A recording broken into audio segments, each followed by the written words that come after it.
Ky'ava kuki w'olunaku luno olwaleero akutuusiddwako omukulu kawembu Kenneth Omusamize omuto ono nno ng'asinziira mu kibuga London mu ggwanga erya Bungereza era nga muzzukulu w'omutaka Gabunga essagala Buwaya.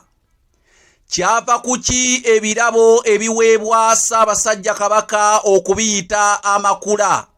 Bannange empapaalidde mu bbanga ng'omukaŋŋanko oguulidde olubugumula oluyira lw'ekyanda bwe ntyo ne neebongera mu bbanga ng'ekkukufu erinyugunyiziddwa ekitawuliro ky'entaseesa nga lireese amawulire amabi ag'embikuzi oba ag'enzingira mikono. Bannange sigenda kweguluma nga bijanjaalo ebisula nga byewuuba kyokka ng'enkumbi yabirima esula ku ttaka. Nandiki munnange okubaamu n'akasiikuuzi akakubya emmombo ze ate nga yajja n'amagulu gaayo.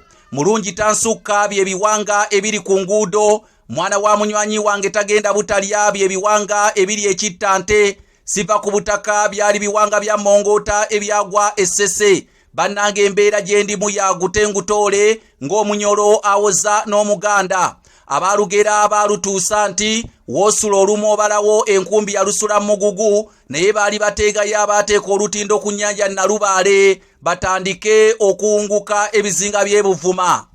Ky'ava kuki ebirabo ebiweebwa Kabaka okubiyita Amakula. Bassebo ne bannyabo kino kyatandika dda myaka eyo egy'edda era ebintu byonna ebikozesebwa Kabaka byabanga n'amannya amatongole olw'ensonga nti baayagala okwawula Kabaka ku mukopi. Kale nno n'ebirabo ebiweebwa Kabaka kyebyava biyitibwa Amakula. Kaakati nno buli muntu Kabaka olw'okuba muntu wa kitiibwa nnyo wano mu Buganda era n'ebirabo ebyamuweebwanga nabyo byabanga bya kitiibwa era ng'ebirabo ebyo bannange birabikako era ng'ekyamazima biweesebwa ekitiibwa. Bassebo ne bannyabo kyava kuki ebirabo ebyo okubiyita Amakula.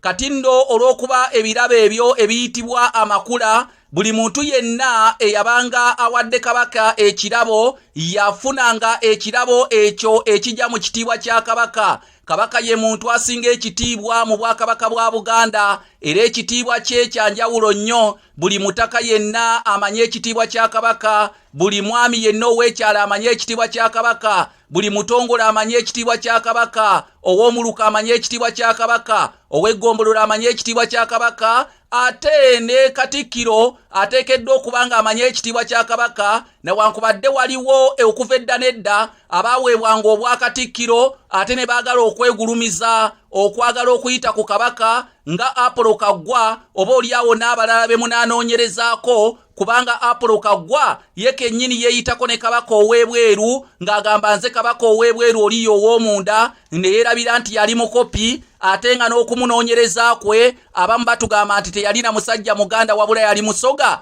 naye n'ayagala okweguluma ng'ebijanjaalo ebisula nga byewuuba ng'enkumbi yabirima esula ku ttaka. Kale nno mu mbeera efaananako bw'etyo ekitiibwa kya Ssaabasajja Kabaka kimanyibwa buli muntu yenna ali mu Buganda era naawe ali mu Buganda nga tonnabeera nti nate munnange Ssaabasajja Kabaka otonnasobya naddala mu njogera ng'omwogerako. Sooka weebuuze ku Baganda abakuliraanyaawo oggumize ekitiibwa ky'omuteregga kubanga munnange nnyinimu asigala nnyinimu kubanga yesseggwanga mu nseera.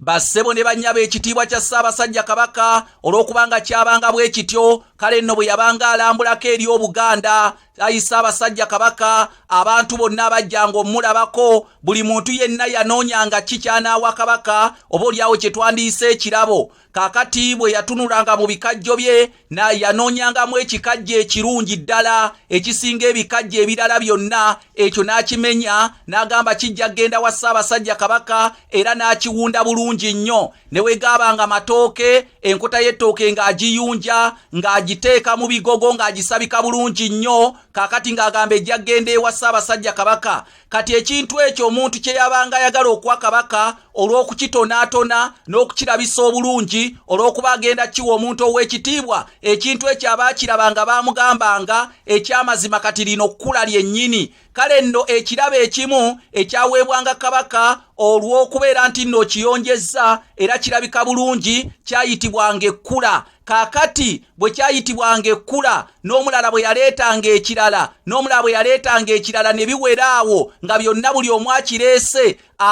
akiyonjezza bulungi, kirabika bulungi olw'omuntu agenda okukifuna olw'ekitiibwa kye, kyegava gayitibwa amakula, ng'ekimu kiba ekkula. Ekkula ly'oyonjezza ly'owunze buli kirabo, embuzi nga yeeyo erabika bulungi, si kabuzi kakunduvu kukawa Ssaabasajja Kabaka, era ako tekayitibwanga makula. Kale ekiweebwa Ssaabasajja Kabaka olw'ekitiibwa kye lyabanga kkula, nga naye wookiraba kikusanyusa olw'ensonga n'omutanda kijja kuba kimusanyusa. Kale nno olw'ebirabo ebingi kwe kwava okubiyita amakula, ng'ekimu kiyitibwa ekkula olw'okuweebwa omuntu ow'ekitiibwa ennyo.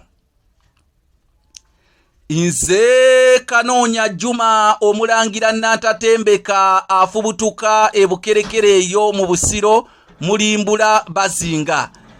Bassebo ne bannyabo ndi wano okubategeeza nti kawefwe gwe tuliko wakugula bitabo ebiyitibwa entabiro y'Oluganda olw'edda twetaaga kopi eziwerera ddala nga 10, twakafunako kopi 88, twakafunako kopi eziwerera ddala, twakafunako kopi eziwerera ddala 12, tubuzeyo kopi 88, bassebo ne bannyabo. Ate n'ekirala bakadde bange, ekyo nga tukimaliriza twetaaga okwata olutambi oluyitibwa ennambika y'emikolo gy'obufumo mu Buganda. Olutambi luno naye nga twetaaga kamera, omuzira sayini asobola otusuula omukono n'atuwa kamera, banaye tumwetaaga, ate tukyagenda mu maaso n'okulusondera. Naye n'ekisinga okuba ekikulu baganda bange, ebitabo bino bane nabyo tubigule, buli kopi egula $40, naye osobola otusuulayo kopi 2-3 ezolekera mu kigo ekya senti bali ku ddembe. Odiyo ya Buganda empya afulumye ojja mu inbox eno osasula accent akatonotono, odiyo eyo neekuweebwa. Bassebo ne bannyabo, ekirala nja kubakalaatira, nja bakuutira n'okubafalaasira muyingire ekyombo ky'olulimi Oluganda, ng'eno ye group yaffe tugattanga abaagazi b'olulimi Oluganda, ebyafaayo obuwangwa n'ennono, osasula membership fee ya $30. Ate naawe ayagala ekitabo kiri kye mbagambako entakera ekirimu engero eziwerera ddala 15,000 n'omusobyo, anakyo jangu obeere ng'ate mu inbox yange ontemyako oba okyetaaze era ojja kubanga okifuna. Baganda bange oyita ku namba yange y'essimu eno, gwe wenna anatusindikira ssente oyita ku Airtel eri +256 751 476 eyo neri ku WhatsApp, ate eri ku mobile money. MTN eri +256 788 461 228. Kaŋŋambe ekimu nti ebyobuwangwa by'ensi yaffe eno Buganda tulina okubimanya, ne Ssaabasajja Kabaka empologoma ya Buganda wangaala. Ky'ava